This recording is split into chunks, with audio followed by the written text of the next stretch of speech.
आज देखिए Joseph Prince के साथ। हम शुरुआत करेंगे रोमियो 8:28 से। और हम जानते हैं, इसे साथ में पढ़ते हैं, और हम जानते हैं कि जो लोग परमेश्वर से प्रेम रखते हैं उनके लिए सब बातें मिलकर भलाई ही को उत्पन्न करती हैं, उसकी इच्छा के अनुसार बुलाए हुए हैं। और हम जानते हैं, कहिए हम जानते हैं। यहाँ ग्रीक शब्द है आइडो, और ये सीख कर जानना बिल्कुल नहीं है, ये कोई थियोरेटिकल मेंटल समझ बिल्कुल नहीं है। ये तो एक प्रकाश है, आइडो, जहां आप अंदर देखते हैं, इसकी कल्पना करते हैं। हम जानते हैं, हम में से बहुत इस वचन को जानते हैं और हमने इस वचन को मुंहज़बानी याद किया है। हम जानते हैं सब मिलकर काम करते हैं, पर क्या आप जानते हैं कि सब मिलकर भलाई ही उत्पन्न करते हैं, यहां तक कि बुरी बातें भी। अब ये ऐसा कहने से अलग है कि परमेश्वर ने उन सभी बुरी बातों की आपके जीवन में शुरुआत की, वैसा नहीं करते हैं। वो एक अच्छे परमेश्वर हैं, पर वो हर उस चीज को बेहतरी में ढालेंगे जो शैतान आपकी तरफ फेंकना चाहता है। यहां तक कि अगर आप एक परिस्थिति में फंसे हुए हैं जहां आप जानते हैं कि आपने इसके लिए कोई योजना नहीं बनाई थी, पर यह हुआ और आप वहां हैं, यह आपके भलाई के लिए पलटने वाली है। आमीन। क्या आप सुन रहे हैं? कितनी बातें मिलकर काम करेंगी। वो ये नहीं कहते हैं कि वो सारी चीजें अच्छी हैं, कुछ चीजें वाकई बुरी होती हैं, पर वो कहते हैं कि ये भलाई ही उत्पन्न करेंगी। और यहां शब्द है परमेश्वर, सभी बातें। नंबर एक, कितनी बातें? सभी बातें। उन्हें क्या हुआ? वो सब मिलकर भलाई ही उत्पन्न करती हैं, क्योंकि आप ऐसे व्यक्ति हैं जो परमेश्वर से प्रेम करते हैं। बाय द वे, प्रेम करने वाले परमेश्वर और वो जो उसकी इच्छा के अनुसार बुलाए गए हैं, एक ही बात है। ये विश्वासियों के संदर्भ में है, ये संसार के लोगों के लिए प्रतिक्रिया नहीं है, ये उनके लिए प्रतिज्ञा नहीं है जो परमेश्वर के संतान नहीं है। आमीन। ये उनके लिए प्रतिज्ञा है जो उनकी इच्छा के अनुसार बुलाए गए हैं, मतलब कि हम सब उनकी इच्छा के अनुसार बुलाए गए हैं। आमीन। हम एक अच्छी स्थिति में पहुंच सकते हैं या हम संघर्ष करते हुए आ सकते हैं, पर हम फिर भी आएंगे। पर हर चीज हो रही है अगले वचन के आधार पर, क्योंकि जिन्हें उसने पहले से जान लिया है उन्हें पहले से ठहराया भी है कि उसके पुत्र के स्वरूप में हो, ताकि वो बहुत भाइयों में पहलौठा ठहरे। दूसरे शब्दों में, हर बात जो हो रही है उसकी सबसे बड़ी सफलता यह है, आप कहेंगे सब कुछ हो रहा है मुझे समृद्ध बनाने के लिए, तो आप चूक गए हैं। सब कुछ हो रहा है मुझे अधिक लोकप्रिय बनाने के लिए, आप चूक गए हैं। सब कुछ हो रहा है आपको यीशु की तरह बनाने के लिए। अब एक बात जो आप अपने हृदय में कायम कर लें, वो है जब आपके जीवन में कुछ बुरा होता है, आपको हमेशा यह जानना चाहिए कि आपके जीवन में कुछ बुरा होता है, परमेश्वर आपकी तरफ होते हैं। हम नहीं जानते, ये मत पूछिए कि क्यों। कई बार आप प्रभु से पूछते हैं, कोई बात नहीं, इसमें कोई बुराई नहीं है, हम परमेश्वर के साथ एक रिश्ते में हैं। पर परमेश्वर से मत पूछिए कि क्यों, जैसे कि वो समस्या है और उन्होंने वो आपको समस्या दी है। नहीं, समस्या जो भी हो, परमेश्वर आपकी तरफ है। क्या आप सुन रहे हैं दोस्तों? परमेश्वर आपकी तरफ है। सबसे बुरी बात जो हो सकती है वो है धार्मिक सोच, कि मैंने क्या किया, आज मेरी कार पंक्चर हो गई, कार का टायर पंक्चर हो गया, क्यों हुआ ऐसा, मैंने क्या किया? आमीन। मेरा बच्चा बीमार है, मैंने क्या किया, मैंने क्या गलत किया? और इसे कहते हैं लीगलिज्म। आपके सारे पाप यीशु के लहू द्वारा हटा दिए गए हैं। क्रूस इसी के विषय में है। यह परमेश्वर का प्रेम है। आमीन। तो ये परमेश्वर थे। ऐसा नहीं कि वो सख्त हैं, कई लोग ऐसा ही समझते हैं, पर वो आपके पिता हैं, वो आपको धर्मी ठहराते हैं। इन्हें दीजिए रोमियो 8:33। परमेश्वर के चुने हुओं पर दोष कौन लगाएगा? परमेश्वर वो है जो उनको धर्मी ठहराने वाला है। कौन धर्मी ठहराता है? परमेश्वर। ये मत सोचिए कि यीशु मुझे धर्मी ठहराते हैं और परमेश्वर एक सख्त परमेश्वर हैं। अगर आप ऐसा अपने दिमाग में सोचते हैं तो नहीं, परमेश्वर आपको धर्मी ठहराने वाले हैं। वो तो आपकी ओर हैं, वो आपके लिए हैं। आमीन। आमीन। तो प्रभु के पास आइए। याद रखिए, आप उसके पास आ रहे हैं जो आपको धर्मी ठहरा रहा है। मैं जल्दी से आपसे दो संबंधों को साझा करना चाहूंगा। ये दो किस्म की अगुवाई है, ठीक है? अब मैं आपका अपहरण करने वाला हूं इस सर्विस में और अगुवाई पर कुछ सिखाऊंगा, क्योंकि आप सब जो इस एनकाउंटर नाइट पर आए हैं वो सब अगुआ हैं। अगुआ भूखे लोग होते हैं जो जानना चाहते हैं, वो जीवन के वचन से आहार पाना चाहते हैं और वो अधिक से अधिक प्रकाश प्राप्त करना चाहते हैं, क्योंकि वो हैं जिन्होंने ज्योति देखी है। आमीन। अगुआ जो होते हैं वो वाचक भी होते हैं, वो सीखते हैं। और इसलिए आज रात आप यहां पर आए हैं। जिनका परमेश्वर की बातों की ओर कोई झुकाव नहीं होता है, वो अगुआ नहीं होते। और कोई बात नहीं, हर कोई लीडर बनने के लिए नहीं बुलाया जाता, पर मेरा मानना है कि बहुत से लोग जो इस एनकाउंटर नाइट के लिए आते हैं वो लीडर हैं और परमेश्वर लीडर खड़े कर रहे हैं। आमीन। तो बजाय इसे लीडर मीटिंग कहने के, मैं इसे लीडर मीटिंग में बदलने वाला हूं। ऑलराइट, शाऊल और दाऊद। शाऊल और दाऊद। इजराइल का पहला राजा है शाऊल, और वो बाकी सब से कहीं ज्यादा ऊपर है, शोल्डर और हेड के ऊपर। और फिर अगला वाला है परमेश्वर की पसंद। याद होगा आपको कि शाऊल परमेश्वर की पसंद नहीं था, लोगों की पसंद था। प्रभु कहते हैं मैं तुम्हारा राजा होऊंगा, वो कहते हैं हम नहीं चाहते हैं कि आप हमारे राजा बने। एक तरह से उन्होंने ये कहा कि ऑलराइट, अपने वचनों के द्वारा, जिसे वो कह रहे हैं कि वो अन्य जातियों की तरह होना चाहते हैं जिनके राजा होते हैं, वो राजा जिन्हें वो छू नहीं सकते हैं, यानी प्रत्यक्ष हम राजा को देख सकते हैं। और प्रभु शमूएल को कहते हैं कि उन्हें वो दो जो वो चाहते हैं, और फिर वो चुनते हैं शाऊल को। ओके, दाऊद परमेश्वर की पसंद था। तो एक ही समय आएगा जब परमेश्वर अपने नियुक्त राजा द्वारा जातियों पर राज्य करेंगे, ठीक है, और वो था दाऊद। ओके, जब शाऊल का अभिषेक उसी भविष्यवक्ता द्वारा किया गया जिसने दाऊद का अभिषेक किया था। बेशक उसने पहले शाऊल का अभिषेक किया जो इजराइल का पहला राजा था। जब उसने शाऊल का अभिषेक किया तो उसने शाऊल का अभिषेक किया तेल की कुप्पी से। ओके, उन्हें वहां ऊपर दिखाइए, शमूएल ने लिया तेल की कुप्पी। अब कुप्पी एक सींग नहीं होता। अक्सर जब आप अभिषेक करते हैं एक सींग होता है, मेढ़े का सींग, जिसे तेल से अभिषेक किया जाता है। इसे देखिए, प्रकाशित वाक्य की पुस्तक में यहां लिखा है परमेश्वर के क्रोध की कुप्पी। यहाँ पे देखते हैं, कुप्पी दंडाज्ञा का क्षेत्र है, ये क्रोध का चित्र है। हालांकि दाऊद 1 शमूएल 16:1 में दाऊद को उसी भविष्यवक्ता शमूएल ने अभिषेक किया। पर गौर कीजिए, इस बार बाइबल में लिखा है अपने सींग में तेल भर के चल, क्योंकि शमूएल शाऊल के विरुद्ध पढ़ रहा था। ऑलराइट, शाऊल ने परमेश्वर के विरुद्ध पाप किया था और वो उसके लिए शोक मना रहा था। उसका हृदय शाऊल की ओर था। प्रभु ने कहा शोक करना बंद कर, कितनी देर तू उसके लिए शोक मनाएगा, जा अपना सींग तेल से भर ले। और पता है सींग कहां से मिलता है? उस नर मेढ़े से जिसकी बलि दी जाती है। आमीन। आप इसे बजाते हैं, आप जानते कैसे बजाते हैं? मेढ़े के सींग का इस्तेमाल करते हैं नरसिंगा फूकने के लिए। आप प्रभु की मृत्यु की घोषणा करते हैं। यह है अनुग्रह का उपदेश। आमीन। दाऊद का अभिषेक किया गया तेल भरे सींग से। क्या आप सुन रहे हैं दोस्तों? तो जब वो अभिषेक करते हैं, अक्सर वो सिर का अभिषेक करते हैं। अपने पड़ोसी से कहिए आपका सिर।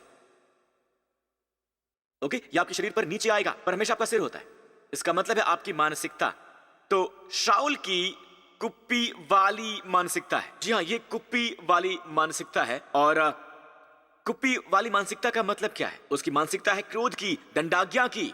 प्रभु नाराज है, प्रभु नाराज है, प्रभु नाराज है, प्रभु नाराज है। हर बात में प्रभु नाराज है। ये मत करो क्योंकि प्रभु नाराज हो जाएंगे, प्रभु नाराज हो जाएंगे, प्रभु नाराज हो जाएंगे। हमेशा परमेश्वर का क्रोध, हमेशा परमेश्वर का क्रोध, हमेशा वही। ये दंडाज्ञा की मानसिकता है। ये वो लीडरशिप है जो उपदेश दे रही है और ये सब आधारित है परमेश्वर के क्रोध पर। और ये स्पष्ट रूप से बाहर ना आए और कहे कि ये परमेश्वर का क्रोध है, पर पीछे यही छाप छोड़ी जाती है कि परमेश्वर नाराज है। क्या आप सुन रहे हैं? दाऊद का अभिषेक किया गया था तेल भरे सींग से। उसमें अनुग्रह की मानसिकता है। ये उस सींग पर आधारित है, यानी मेढ़े की मौत, यीशु की क्रूस वाली मानसिकता। ये अनुग्रह की मानसिकता है। नंबर 2, जब हमें पहले शाऊल से परिचित कराया जाता है, शाऊल गधों के पीछे भाग रहा था। तो पहले जब हमारा उससे परिचय होता है, पिता कहते हैं, शाऊल का पिता कहता है कि जाकर खोए हुए गधों को ढूंढो। ठीक है, बाइबल में लिखा है शरीर स्वाभाविक रूप से एक मनुष्य जंगली गधों की तरह है। वो मनुष्य जो नए सिरे से जन्मा नहीं, शरीर में एक मनुष्य जंगली गधे की तरह है। और ये बाइबल में लिखा हुआ है। तो वो शरीर का पीछा करने में व्यस्त था, वो उसका पीछा करने में व्यस्त था जो कि शारीरिक था। आमीन। क्या आप सुन रहे हैं? पिता कहता है जाओ खोए हुए गधों को ढूंढो।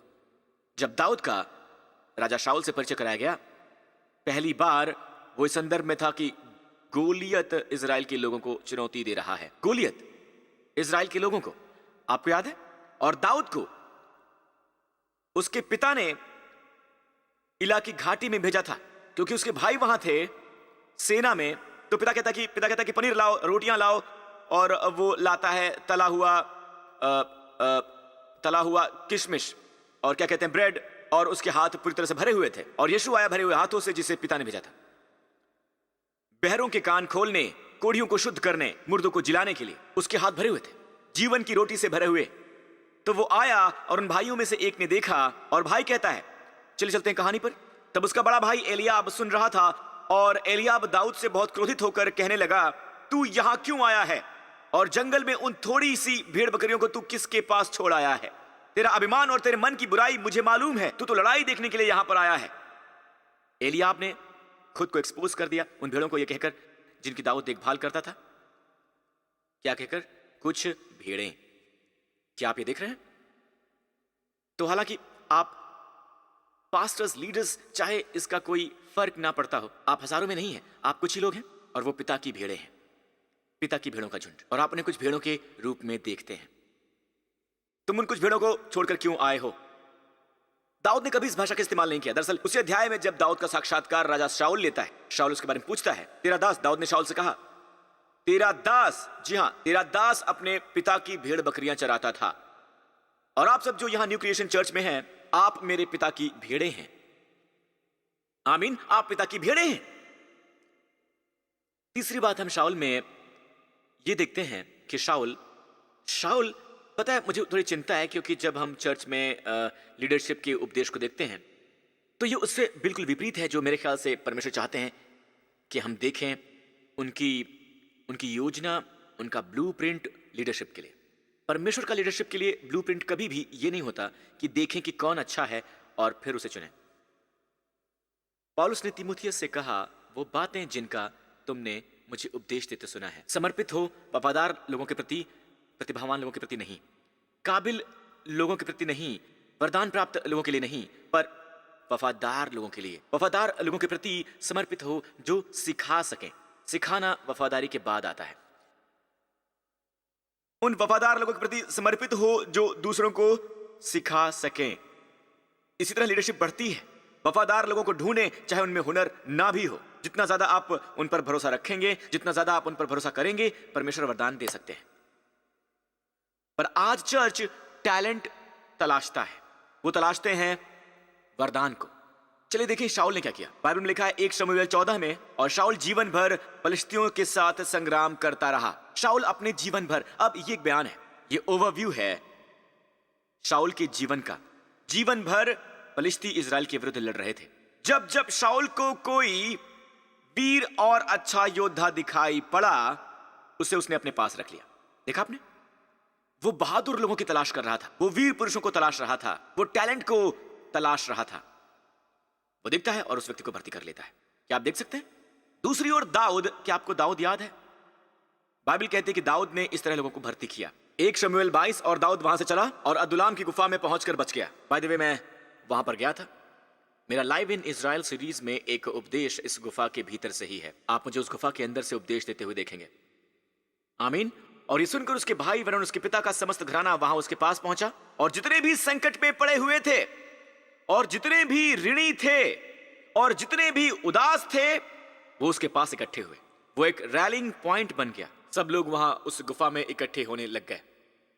प्रभु यीशु की तरह सब लोग उसके आसपास आने लगे। दाऊद का सबसे महान पुत्र, आमीन, जैसे हम उसके आसपास इकट्ठे होते हैं वैसे उसके पास लोग आने लगे, तो वो उनका प्रधान बन गया। आप ये देख सकते हैं, लोग उसे प्रेम करने लगे, सब उसके आसपास रहने लगे। और उन लोगों को क्या हुआ, और उस व्यक्ति को क्या हुआ? वो शक्तिशाली मनुष्य बन गया। आपको ये कहानी पता है ना? 2 शमूएल 23, दाऊद के शूरवीरों के नाम ये हैं। दाऊद के जीवन के अंत में वहां इन शूरवीरों की सूची है, और उन्होंने एक शक्तिशाली आर्मी बनाई। किससे? कर्ज से, संकट से, उदासी से निपटने के लिए। और वो यहां पर है, जोसेफ बेसबेत, माफ कीजिए जोसेफ निकल गया, जोसेफ, जो सरदारों में मुख्य था। वो अदीनो भी कहलाता था, जिसने एक ही समय में 800 पुरुष मार डाले। नीचे आइए। उसके बाद ओहोही दोदो का पुत्र एलियाजर था। मुझे परवाह नहीं आप किसी के भी पुत्र हो, आप शूरवीर बन सकते हैं। आमीन, आमीन। आहोहाय, आहोही के लोग, वो उस समय दाऊद के संग के 3 वीरों में से था। जबकि उन्होंने युद्ध के लिए एकत्रित हुए फलिश्तियों को ललकारा, और इजरायली पुरुष चले गए थे। वो कमर बांधकर फलिश्तियों को तब तक मारता रहा जब तक उसका हाथ थक न गया और तलवार हाथ से चिटक ना गई। एक गिटार की तरह जब हम उसे लंबे समय तक बजाते हैं। जब वो तलवार चला रहा था सारे लोगों को मारते हुए, तो उसका हाथ तलवार से चिटक गया। वो और तलवार एक हो गए। काश तुम और परमेश्वर का वचन एक हो जाए। आमीन। काश आप सीख लें आत्मा की तलवार को चलाना। और उस दिन यहोवा ने बड़ी विजय कराई, और जो लोग उसके पीछे हो लिए केवल लूटने के लिए। वहां लोग थे जो परिश्रम करते थे, कुछ लड़ते थे और कुछ लूटपाट करते थे। वो बस परिश्रम के फल का मजा लेते हैं। ओके, नीचे आ जाते हैं। बनाया, इस व्यक्ति ने बहुत महान काम किया था। वो एक वीर पुरुष का पुत्र था। उसने सिंह की तरह 2 मोआबियों को मार डाला, और बर्फ के समय उसने एक गड्ढे में उतरकर एक सिंह को मार डाला। बर्फ के समय गड्ढे में उतरकर, नंबर 1, सिंह को मारना कठिन होता है समतल जमीन पर। नंबर 2, एक गड्ढे में आप भाग नहीं सकते। नंबर 3, बर्फ का दिन था, काम कठिन बनाने के लिए। शेर रुक जा, मैं बस अभी आ रहा हूं। आमीन। पर प्रभु ने किया। शूरवीर पुरुष मुझे पता नहीं कौन कर्ज में है, कौन संकट में है, पर वो सब लोग थे जिनमें कमजोरियां थी। ध्यान रहे आप किसके पीछे चल रहे हैं। वो लोग जिनका हृदय भेड़ों के प्रति नर्म है या स्वयं के लिए।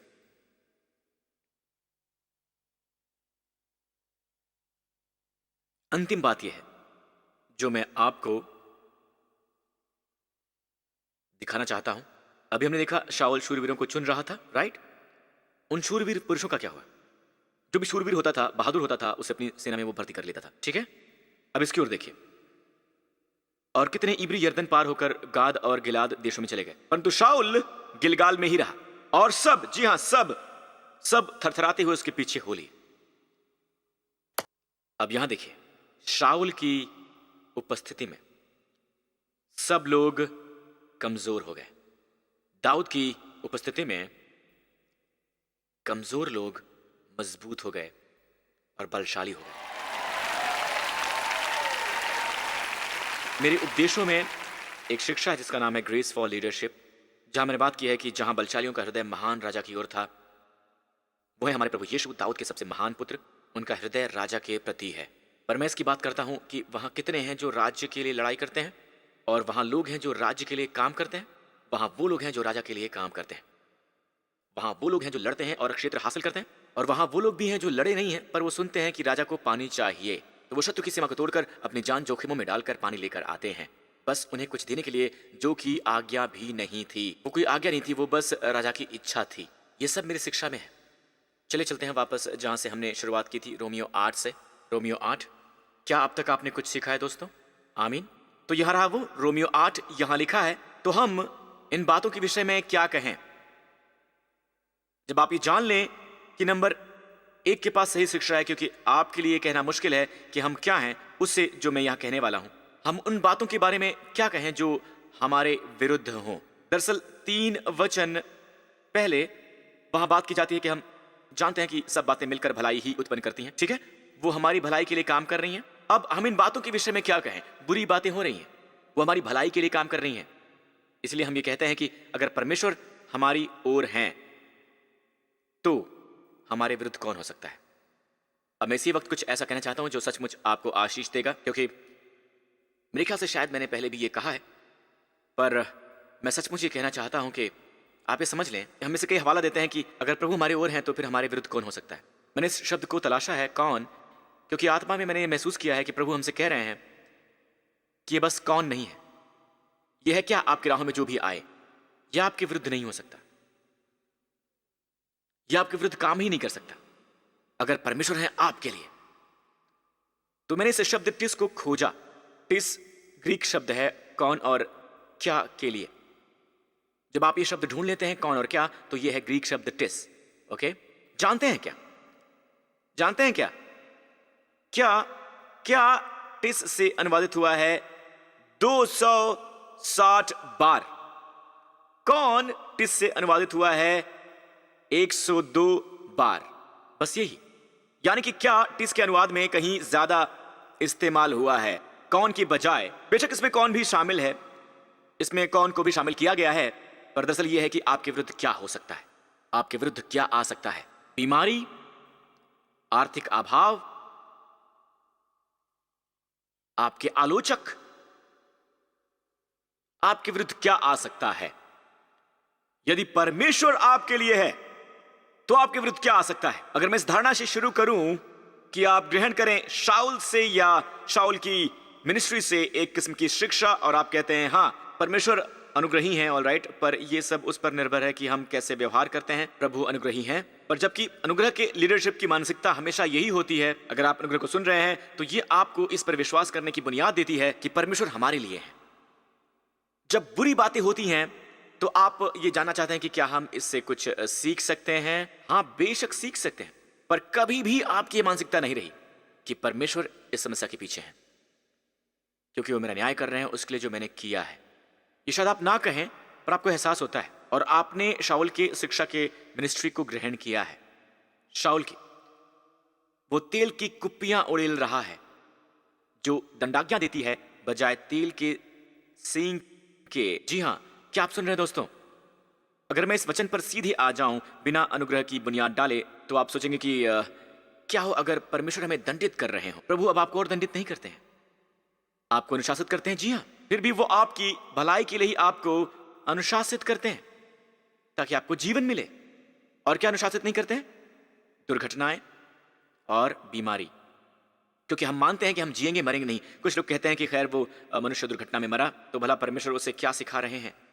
उसने नहीं सीखा। उसके स्वर्ग में आंख खुली और उसने नहीं सीखा। वो अनुशासन नहीं है दोस्तों। जी हां, प्रभु इस तरह से बातें नहीं करते हैं। क्या आप सुन रहे हैं? तो आप में एक मजबूत आत्मविश्वास होना चाहिए, यह स्थापित विश्वास, कायम विश्वास कि परमेश्वर है वर्तमान काल, मेरे लिए, मेरे खिलाफ नहीं। परमेश्वर मेरे लिए है, और अगर परमेश्वर मेरे लिए है तो मेरे विरुद्ध क्या हो सकता है? मेरे विरुद्ध क्या हो सकता है जब परमेश्वर खुद मेरी तरफ है? ओके, तो आपको घर भेजने का वक्त हो चुका है। परमेश्वर की स्तुति हो। आपने कुछ सीखा है? उसकी स्तुति हो चर्च। हालेलुया। अपने पांव पर खड़े हो जाइए। प्रभु की स्तुति हो। इस विशेष अवसर की वजह से आप यहां पर हैं, और जब तक आप नए सिरे से जन्म ना लें, आप परमेश्वर का राज्य नहीं देख सकते हैं। आमीन। खैर दोस्तों, ये सब मिलता है ग्रहण करने के द्वारा। आपको नए सिरे से जन्म लेने के लिए कुछ भी करने की आवश्यकता नहीं है। इस समय मेरे साथ ये प्रार्थना कीजिए, मैं आपकी मदद करूंगा इसे ग्रहण करने में। आमीन। यीशु के नाम पर, अगर ये आप हैं, आपने कभी यीशु को अपना उद्धारकर्ता और प्रभु बनने को नहीं कहा है, अगर आपने ग्रहण नहीं किया है जो उन्होंने आपके लिए क्रूस पर किया है, तो दोस्तों इसी वक्त आप ये शुरू कर सकते हैं। आमीन। इसी वक्त मेरे साथ ही प्रार्थना कीजिए। कहिए, हे स्वर्गीय पिता, मैं विश्वास करता हूं कि यीशु मसीह परमेश्वर का पुत्र है और वो मेरे पापों के लिए मरे, उन्हें मेरी जगह दंडाज्ञा प्राप्त हुई और उन्हें मुर्दों में से जिलाया गया जब मेरे सारे पाप क्षमा कर दिए गए। और अपनी क्षमा की वजह से ही आज मैं ऐसी स्थिति में हूं, ऐसी स्थिति, ऐसी परिस्थिति में हूं जहां पर परमेश्वर मेरे लिए है। यीशु मसीह मेरे प्रभु हैं, यीशु के नाम पर। और आज के बाद से दोस्तों, परमेश्वर आपके विरुद्ध नहीं है, वो आपके साथ में है। आमीन। अतीत में कुछ ऐसी बातें रही हैं जिसकी वजह से परमेश्वर कानूनन रूप से आप तक नहीं पहुंच सकते थे, आपकी पापों की वजह से, पर पाप की समस्या हटा दी गई है यीशु के लहू द्वारा। परमेश्वर अब आपके लिए हैं। वो बस आपके सामने नहीं है, वो आपके साथ हमेशा है। आपको थाम कर ये कहते हुए कि मैं तुम्हारे साथ हूं, तुम कामयाब हो सकते हो। प्रभु की स्तुति हो। परमेश्वर आपके लिए हैं। धन्यवाद यीशु। हालेलुया।